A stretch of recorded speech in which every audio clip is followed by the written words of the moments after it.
తప్పుడు విధానాల వల్ల పత్తి రైతులు తీవ్రమైన ఆందోళనలో ఉన్నారు. ఇవాళ సిసిఐ ఒక తుగ్లక్ లాగా ఒక పిచ్చి పిచ్చి నిర్ణయాలు తీసుకుంటా ఉంది.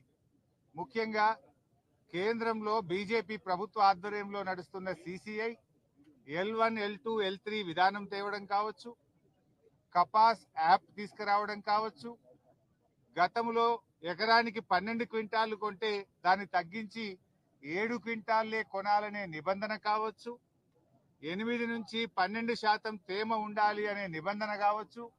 ఇలాంటి తుగ్లక్ చర్యల వల్ల రైతులందరూ కూడా రోడ్డు మీద పడే పరిస్థితి వచ్చింది. ఇలా రాష్ట్ర వ్యాప్తంగా 2 రోజుల నుంచి జిన్నింగ్ బిల్లులన్నీ మూతబడ్డాయి. పత్తి కొనుగోలు ఎక్కడికక్కడ నిలిచిపోయింది. దాంతో రాష్ట్రంలోని పత్తి రైతులంతా కూడా అయోమయమైనటువంటి పరిస్థితుల్లో ఉన్నారు. ఇలా రైతులకు పత్తి అమ్ముకోవడానికి అవకాశం లేక అడ్డగోలుగా దళార్లకు అమ్ముకోవాల్సి వస్తూ ఉంది. పత్తి మద్దతు ధర 8,100 రూపాయలు.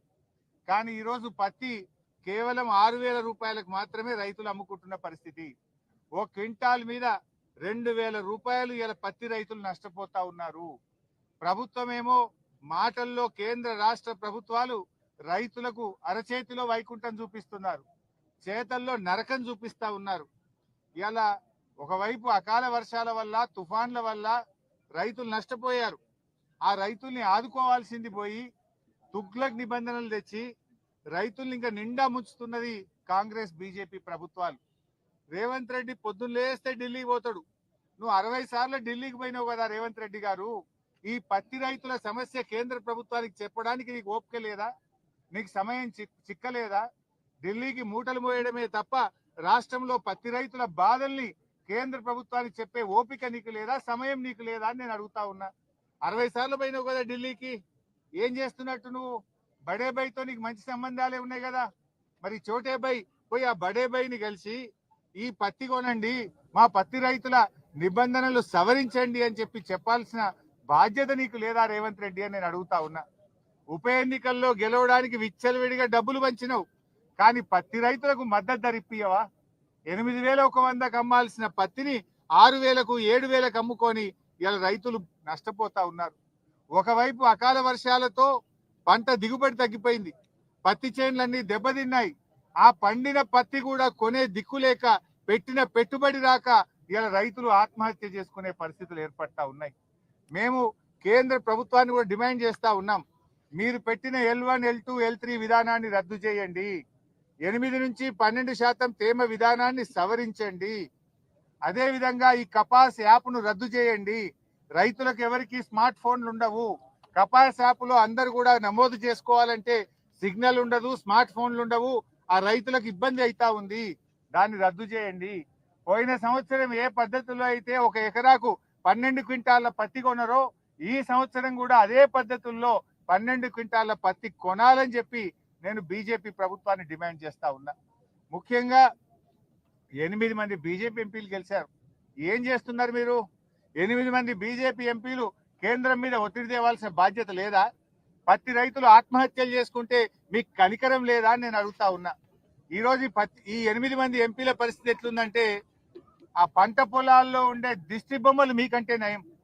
కనీసం ఆ దిష్టి బొమ్మలన్నా ఆ కోతులు రాకుండానో, అడవి పందులు రాకుండానో, పక్షులు రాకుండానో ఉన్న ఆ దిష్టి బొమ్మలు పనిచేస్తాయి. మీరేం లాభం? 8 మంది ఎంపీలు గెలిచి ఒక్కసారి నోరు విప్పరు, పత్తి రైతుల గురించి మాట్లాడరు, కేంద్ర ప్రభుత్వాన్ని ప్రశ్నించరు. ఇక 8 మంది కాంగ్రెస్ ఎంపీలు గెలిచిండ్రు, ఎంతసేపు కేసీఆర్ ను తిట్టుడు, బీఆర్ఎస్ ను తిట్టుడే. మీరు ఎన్నడన్నా పత్తి రై ఎందుకు గొంటలేరు అని పార్లమెంట్ లో 8 మంది కాంగ్రెస్ ఎంపీలు నిలదీశారా, ప్రశ్నించారా?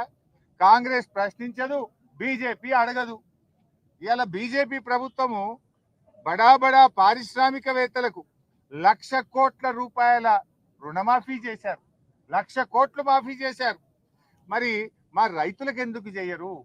బీజేపీ ప్రభుత్వం లక్షల కోట్లు బడా పారిశ్రామికవేత్తలకు మాఫీ చేశారు, మా పేద రైతులకు ఎందుకు చేయరు?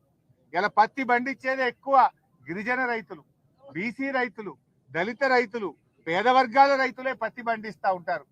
ఇలా కేంద్ర ప్రభుత్వం ఎట్లుందంటే విదేశాల నుంచి పత్తి దిగుమతి చేసుకుంటే అక్కడ మాత్రం నిబంధనలు సవరించి 11% ఏదైతే పత్తి మీద ట్యాక్స్ ఉండెనో దాన్ని రద్దు చేశారు. దిగుమతి సుంకాన్ని రద్దు చేసి విదేశాల నుంచి ఇబ్బడి ముబ్బడిగా పత్తిని భారతదేశంలోకి తెస్తా ఉన్నారు. దాంతో పత్తికి మన రైతులు పండించిన పత్తికి డిమాండ్ తగ్గింది. వ్యాపారస్తులు కొనడం లేదు. 8,100కు అమ్మాల్సిన పత్తి వ్యాపారస్తులు 5,000-6,000కు కూడా కొంటలేరు. ఏమైందయ్యా అంటే మోడీ గారి ప్రభుత్వం విదేశాల నుంచి పత్తిని తెస్తా ఉంది. దిగుమతి సుంకాన్ని రద్దు చేసింది బీజేపీ ప్రభుత్వం. అందువల్ల పత్తికి డిమాండ్ లేదు, మేము కొనలేము అని వ్యాపారస్తులు చెప్తా ఉన్నారు. అంటే కేంద్ర ప్రభుత్వము మీరేమో రైతుల దగ్గర పత్తి కొనకుండా ఇక్కడనేమో కొత్త నిబంధన